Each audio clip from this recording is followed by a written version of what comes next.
This is Comet Picks by the Glick. Hey, I'm your host, Jason Glick. How you doing, Jason Glick? I'm good, John. And yourself? Not too bad. So, what do you have on tap for us tonight? All right, I recently ordered a couple things from Amazon lately, and that was like the most recent season of Rick and Morty, for $10. Yay! And also, the first volume of the series Demon by a creator I like, Jason Shiga. Shiga is like it's a described math genius who has done several graphic novels that I've liked, such as the 70s crime drama about missing books in Oakland, California, Book Hunter. It's like and the romance drama like Empire State, and the Choose Your Own Adventure story. Meanwhile, now I've had his his latest series Demon on my Amazon wish list for a while, and because I figured like, okay, yeah, I should check it out, but it's like maybe I should just wait a little while. But then it's like I just figured, okay, well, I'll just go ahead and get it now. Why not? Because like the price had finally dropped down to just like something that a miser can appreciate. And when I got that first one, I thought, wow, shit, I should have gotten this sooner. Okay, so let's see how much the other. So it's a 4 volume series. Okay, how much are the other volumes? Oh wow, the other volumes are in the 40% off range. Let's get them all, and that's why you're getting this now. Because if I was a better person, I should have ordered this as soon as it crossed my attention. It's like because these 4 volumes of Demon are really good. Maybe not the deepest regional encounter, but definitely inventive and depraved in a way that really appeals to me. If I had actually been like buying the series as it came out, it would probably almost certainly have made my best of 2017 list, because that's when the final volume came out. But I'm getting ahead of myself. See, Demon is a story of a guy named Jimmy Yee. When we first meet him, he's writing a suicide note in a hotel, and then he hangs himself. The end. Only not. Because you see, then he wakes up in a bed in an identical room, and he realizes, well, wait, I'm not dead. So what? So what do I do now? So then he still wants to die, and he realizes he's getting a second chance, but then he says, "Fuck this! I still want to die." So then he slits his wrists in a bathtub, and then wakes up, in another identical room. Oh, but this room has a gun, so he just shoots himself in the head. Oh, wait, no, he's still not dead. So he takes some pills. It's like then he wakes up again, and then he runs out in the middle of traffic and gets hit by a guy driving a truck. So, and then after that, he wakes up in a hospital. It's like, and a girl he doesn't recognize says, "Oh, Daddy, I'm so glad you're still alive." So what the hell is going on? So Jimmy Yee is a guy who cannot die. Why can't he die? Well, as the title of this series implies, and as you'll find out before the end of the first volume, and this isn't really a spoiler to give away this much, is that Jimmy is a demon.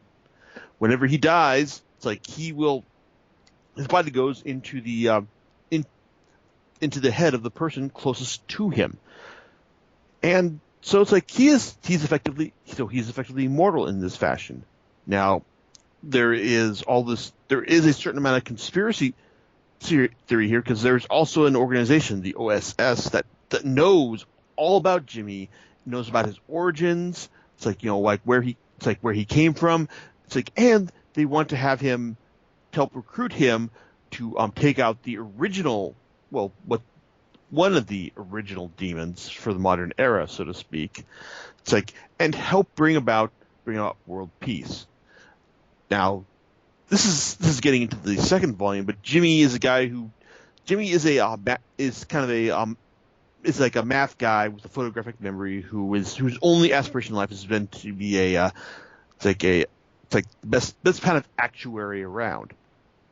But his math skills and photographic memory turn out to be like really key to him, escaping the clutches of the OSS. It's like, and also just trying to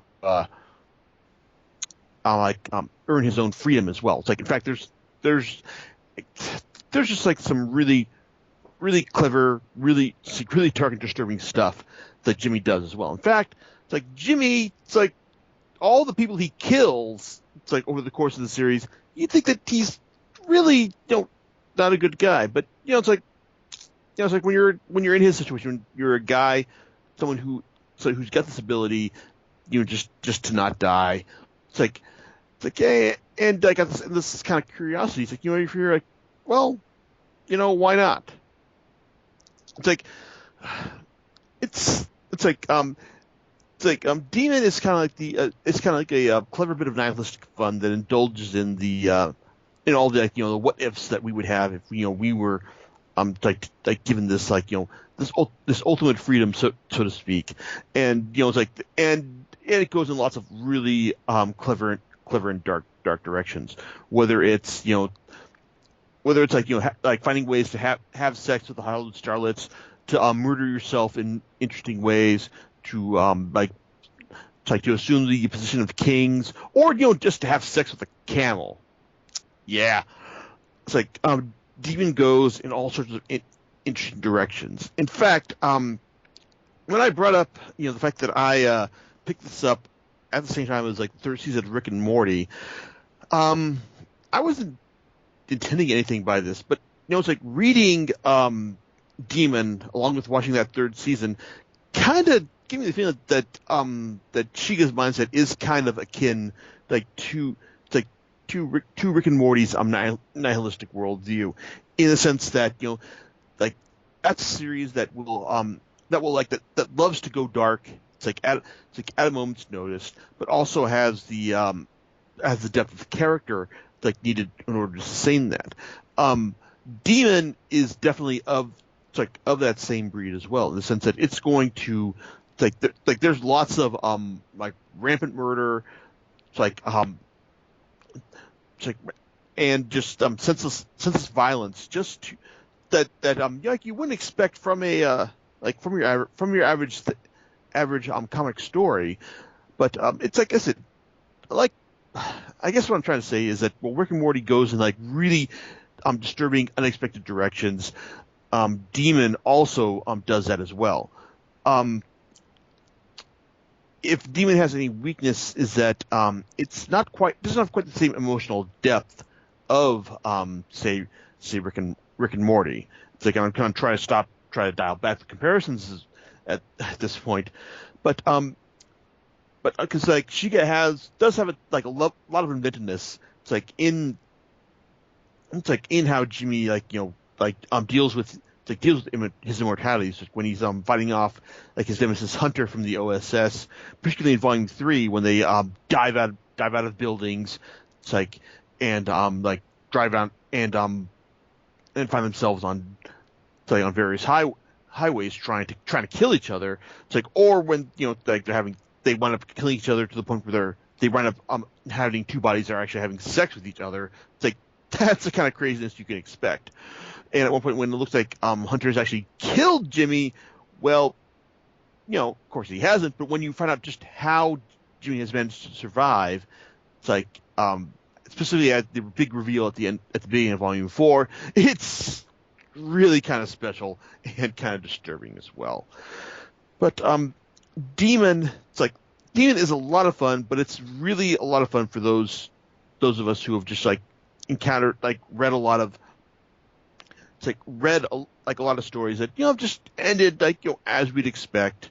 And just created nice, safe, solid feelings that hey, everything's gonna turn out all right. Now if you read the stories, you're kind of bored by them. Demon is the series for you. It's a great disturbing story about a guy who is really kind of morally reprehensible, but he's just murdering all these people and just having all this stuff just for fun. And also but he's also a good father as well. So I guess that kind of helps even things out as well. If it has any flaws to it, it's the fact that that like it does get kind of hard to keep up with some of the plot twists that Shiga throws you, specifically at the point where Jimmy and his daughter are able to generate duplicates of themselves from parallel universes. That was kind of like oh, okay, I kind of see what you're doing here, but it's like no, not quite really. It's like, I mean, it's like it does lead into a great climax as they raid a castle in Osaka. It's like, but overall, it's like, I mean, like I said, the cheerful nihilism, it's like of Demon is something it's like that I really enjoyed. And at only 4 volumes, it's like it doesn't wear out its welcome at all. It's like, and it's like I said, it's got crazy stuff. It's got like camel sex. Oh, and at one point, Jimmy manages to commit suicide using a mixture of hardened semen and toilet paper. So yeah, it's got that going for it as well. So yeah, if you're the kind of person that is looking for something that is like absolutely off the beaten path, but is executed with the skill of someone who knows what they're doing and is committed to this crazy vision, then Demon is absolutely something for you. And yeah, I realize this is probably kind of shorter than we're used to for these series, but hey, it's like yeah, it's like I said, I like this. I probably like I said, if I had been smart enough and picked the series up when it was being serialized regularly, it would have wound up on my best of 2017 list. It's a lot of fun. I thoroughly enjoyed it. John, it's like I believe at least parts of the first volume got a chuckle out of you. It's like on your end, I think. Yeah, sure did. So it was funny. So yeah, it appealed to my sense of humor. So that's always a good thing. Okay, so am I crazy comparing this to Rick and Morty? I mean, I realize you didn't read all that much, but Rick and Morty's is a different flavor, but similar.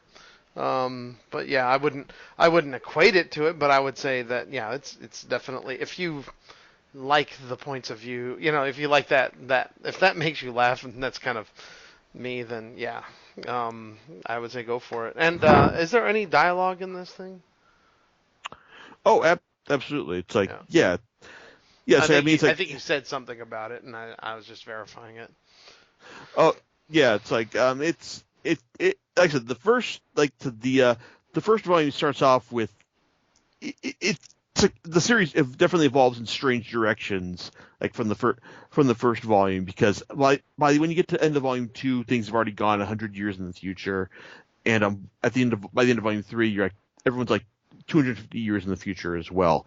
But yeah, it's like it's like I said, there's like to the to the first like I said, it starts off just like very like in a very closed interior space, like with Jimmy killing himself in those different fashions. And it's like, but then like it's like it really goes in really strange, weird, and inventive directions. It's like as the series goes on from there. Do you know what you're going to talk about next time? Assuming that I get around to placing the order and the order arrives in time, it's probably going to be Wild's End by Dan Abnett and Ian J. Colbert, which is the basically what you get if you do War of the Worlds by way of Wind of the Willows. All right, we'll catch you next time on Comp Picks by the Glick. All right, laters.